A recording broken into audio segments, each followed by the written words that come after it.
Hello everyone, good morning. চলে এলাম তোমাদের সাথে আরও একটা নতুন ভিডিও শেয়ার করতে। তো আজকের ভিডিওটা অনেকটাই বড় হতে চলেছে, তোমরা কেউ স্কিপ না করে পুরো ভিডিওটা দেখো, আশা করি অনেক ভালো লাগবে। তো এটা ছিল ষষ্ঠীর আগের দিন, মানে শনিবার। তো দিদির আসার কথা ছিল দুপুরবেলা, কিন্তু প্রত্যেকবারই এভাবে হুট করে চলে আসে, মানে সারপ্রাইজ দেয় যাকে বলে। তো আমার মনটা সকাল থেকেই হচ্ছিল চলে আসবে। তো যেহেতু শনিবার, তো নিরামিষ রান্নাবান্না, তো দিদি কিন্তু এদিকে কাটাকুটি করে দিচ্ছে মাকে, যাতে মায়ের একটু তাড়াতাড়ি হয়ে যায় রান্না বান্না। তো দেখো, এদিকে বাবার জন্য নিয়ে এসেছিলো এই সুন্দর একটা মিরর। তো এটা কিন্তু লাইটটা জ্বালিয়ে রাখলে, এরকম তোমাদের ছবি সেট করে রাখলে তোমরা দেখতে পাবে, আবার অফ করে দিলে নিজের মুখটা দেখতে পাবে। তো ভীষণ সুন্দর ছিল। আমি তো মাকে রাগাচ্ছিলাম যে মা এটা নিয়ে চলে যাচ্ছে। তো মাকে এবার রাগানোর কী আছে, মা তো বললো এক কথায় নিয়ে চলে যা। কিন্তু সত্যি কথা কী বলো তো, আমার না কারোর গিফটের জিনিস এভাবে নিয়ে আসতে ইচ্ছা করে না। তো দাও আমার দিদির অ্যাক্টিংটা দেখো। এটা কিন্তু আমি এডিট করবো না, এই ভয়েসটা আমি দেবো, এই ভয়েসটা আমি দেবো, সবাই দেখবি তোর কত প্রতিভা। দেখ, দেখো, সব থেকে ভালো, সব থেকে ভালো, সব থেকে ভালো আমার ছেলে কি বলছে জানিস, কি একটা পড়েছে। হ্যাঁ, হ্যালো বন্ধুরা, তোমরা দেখো, এটা আমার নতুন গেঞ্জি। ছেলে একা ঘুমোচ্ছে, বলছে এই দেখো, এটা আমার নতুন গেঞ্জি, কেমন হয়েছে তোমরা একটু কমেন্ট করে দাও। তো মামার বাড়ি এলে এই দুটোরই কিন্তু দোলনা ছাড়া আর কিছু লাগে না। যেমন আমার ছেলে, তেমন আমার দিদির মেয়ে, দুজনেই দোলনা থেকে আর উঠতে চায় না। আমি তো আর বসার চান্সই পাই না আমার ছেলের জন্য, যেই থেকে বসতে শিখেছে সেই থেকে আর আমাকে বসতে দেয় না। তো এদিকে বিকেলবেলা মা দেখো বানাচ্ছিল দইয়ের ঘোল। তো সবাই মিলে খেয়ে নেব। আর আগেই বললাম, এই গরমকালে কিন্তু এই ঘোলটা আমাদের বাড়িতে প্রচুর বানানো হয়, কারণ সবাই খেতে ভালোবাসে। আর এদিকে জিজু দিয়ে দিয়েছে একটা লম্বা ঘুম, কারণ ওরা উঠেছিল রাত 2টোয়, 3:30 ট্রেনে বেরিয়েছিল ভোর। তো আমার বরের জন্য ওয়েট করছিলাম। তো দেখো আমার বড় ঢুকে গেল। তো জামাই একবারে পাঞ্জাবি পরে রেডি। বাবা, জামাই ষষ্ঠী বলে কথা, পাঞ্জাবি পরবে না তা আবার হয়? তো এই আমগুলো দেখো, দেখে মনে হচ্ছে না বাজার থেকে কেনা। না না, এগুলো কিন্তু বাজার থেকে কেনা আম নয়, এগুলো হচ্ছে আমাদের গাছের আম, মানে স্পেশালি আমার শাশুড়ি মায়ের হাতে বসানো গাছ, সেই গাছের আম। আর এক একটা আমের ওজন ছিল 750-500, এর নিচে কোনো আম ছিল না।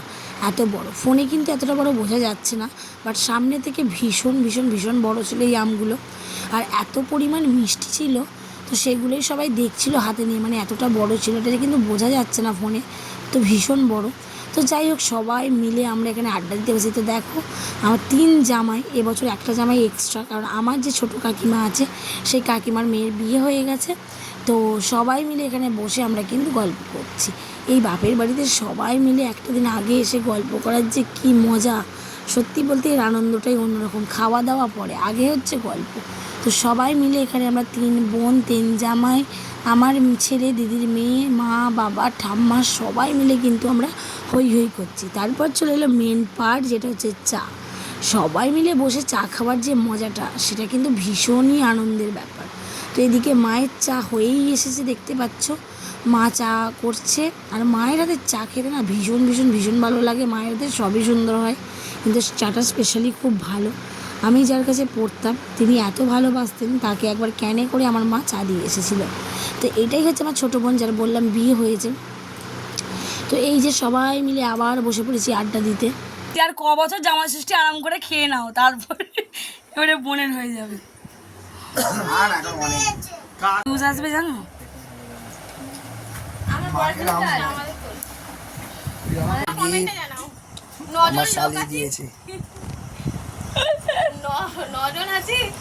কালকে আবার পায়েস রান্না করে খাওয়া বেশ স্পেশাল, যেটা জন্মদিনে সব থেকে স্পেশাল পায়েস।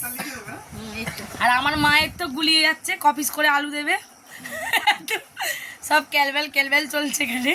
হ্যাপি বার্থডে, এটা কি চাল? হ্যাপি বার্থডে এখনো, আজকে আমি কালকে তন্ময়ের হ্যাপি বার্থডে, হ্যাপি বার্থডে।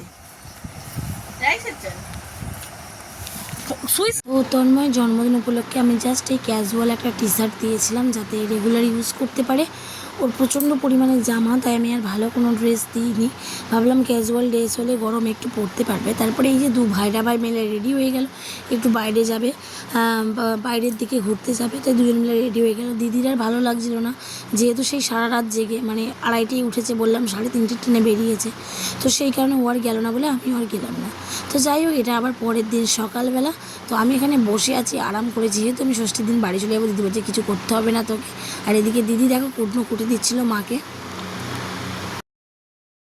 বলে কথা, একটু শাড়ি না পরলে হয়, তাই একটু নর্মাল একটা শাড়ি পরে রেডি হয়ে গেলাম। আর এদিকে মা দেখো সব জোগাড় করছে।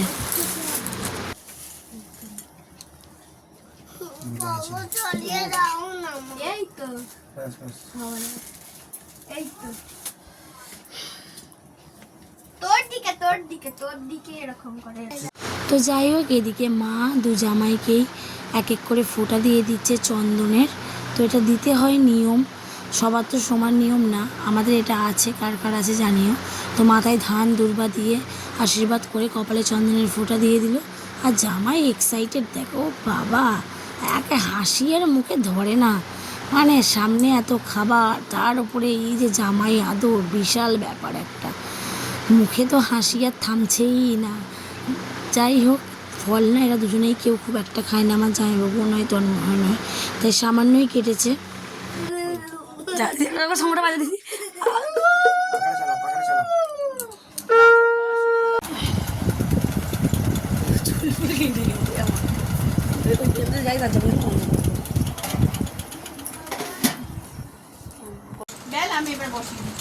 তেলটা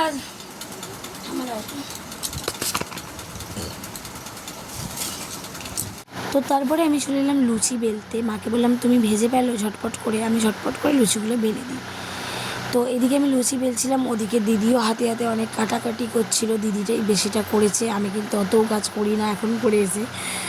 তো যাই হোক, তারপরে স্প্রাইট নিয়ে চলে এসেছে। খাওয়াটা একটু চাপ হয়ে গেছে, একে তো ফলার করেছে, তারপরে আবার এদিকে লুচি টুচি খেয়েছে, তারপরে স্প্রাইট দিয়ে দিলাম ঠাম্মাকেও। সবাই মিলে বসে স্প্রাইট খেয়ে নিলাম। তারপরে আর কি, আমার মুখটা দেখেই বুঝতে পারছো মনটা কতটা খারাপ, কারণ বাড়ি ফিরতে হবে। যতদিনই বাপের বাড়িতে থাকো, বাপের বাড়ি থেকে যাওয়ার সময় যে কষ্টটা, সত্যি সেটাই আলাদা নয়। আর থাকলে না বেশি মন খারাপ হয় যাওয়ার সময়, এসে চলে গেলে তবু অতটা হয় না, কিন্তু এই থেকে বাড়ি ফেরার সময় যে মানে কী ভীষণ কষ্ট হয় সেটা বলার কথা না। তো এই দিকে দেখো, আমার বরের মাংস পেলেই হয়, এত ভীষণ ভালোবাসে মাংস খেতে, সেটা ধারণার বাইরে। আবার যদি হয় সেটা খাসি, তাহলে তার কোনো কথাই নেই। তো সিদ্ধ হয় না মাংস, তার আগেই শাশুড়ি মায়ের থেকে নিয়ে চলে এসেছে টেস্ট করার জন্য। তো যাই হোক, ও টেস্ট করে নিল। তারপরে এদিকে মা বাটি বাটি করে রান্নাগুলো তুলছিল। তো কী কী রান্না হয়েছিল তোমরা তো ফটোতে দেখেই নিয়েছো। পটল ভাজা, বেগুন ভাজা, আলু ভাজা, শাক ভাজা, পাবদা মাছ, মাটন, তারপরে চাটনি, পায়েস, অনেক কিছুই হয়েছিল। আর মেয়েদের কী যে কষ্ট, সবার নেই, তবে বেশিরভাগ ফ্যামিলিতেই আছে বাচ্চা, মানে যে থেকে প্রেগনেন্ট হয় সেই থেকে কিন্তু উপোস করতে হয়, ষষ্ঠীর দিনে খেতে নেই ভাত। তো আমাদেরও সেই নিয়মটা আছে, তো আমরাও করি, আমরা কিন্তু উপোসই থাকি এই দিনে, আমরা এসব কিছু খাই না। আর তন্ময়ের জন্মদিনে এই কেকটা আমি নিয়েছিলাম আমার বান্ধবীর থেকে। সত্যি ও এত সুন্দর কেক বানায়, যদি ভিডিওটা দেখে ও অবশ্যই এখানে কমেন্ট করবে, আমি জানি। সত্যি বলতে এত ভীষণ ভীষণ ভীষণ সুন্দর কেকটা বানিয়েছে আমার বান্ধবী বলে বলছি না, ও কিন্তু কেকটা খুব সুন্দর বানায়। এর আগেও মা বাবার বিবাহবার্ষিকীতে আমি ওর থেকে কেক নিয়েছিলাম, ও কিন্তু খুব ভালো কেক বানায়, ভীষণ টেস্টি। তো যাই হোক, কেকটা খেয়ে সবার খুবই ভালো লেগেছিলো।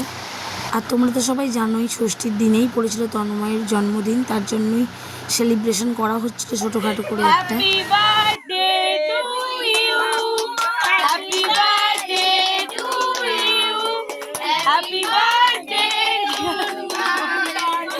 birthday to you. বাবাকে খাইয়ে দাও, বাবাকে খাইয়ে দাও, বাবাকে খাইয়ে দাও।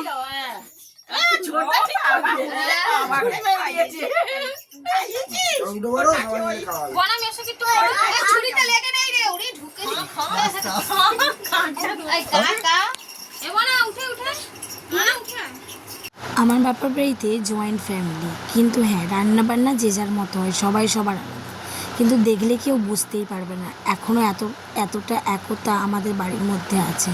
কিছু হলেই সবাই সবার বিপদে আপদে ছুটে আসে, আনন্দে সুখে দুঃখে সবাই সেটা ভাগ করে নেয়, তো খুবই ভালো লাগে। তো তারপরে দেখো, অনেকটা মন খারাপের সাথে কিন্তু বাড়ি চলে যাচ্ছি অবশেষে। অনেক করে তন্ময়কে বলেছিলাম এই দিনটা থেকে যাওয়ার জন্য, কিন্তু ওর অনেকটা কাজের প্রেশার জানি, তাও মনটা খারাপ করছিল, অনেক করে বুঝিয়েছিলাম, কিন্তু ওই বা কী করবে, কাজের এতটাই প্রেশার যে বাড়ি ফিরতেই হবে। তবুও আমার কথা মতো ও কিন্তু আগের দিন এসেছিল। তো যাই হোক, একদম ভাল লাগছে না, ভীষণ মন খারাপ করছে। তার মধ্যে ছেলের শরীরটাও ভীষণই খারাপ, হালকা হালকা জ্বর আসছে। আজকে আমি ষষ্ঠীর পরের দিন ভিডিওটা এডিট করছি, তো বাবুর শরীর অনেকটাই খারাপ, অনেকটা গায়ে জ্বর, একদম ভালো লাগছে না। মানে প্রত্যেকবার এই যে দিনটা বাড়ি যাওয়ার সময় কী যে চলে আমার মধ্যে। আর 6টা বছর কেটে গিয়ে 7 বছর পড়ে গেল বিয়ে, কিন্তু তাও যেন সেই আগের মতো কষ্টটা হয়। তো যাই হোক, চলো আজকের ভিডিওটা এই পর্যন্তই।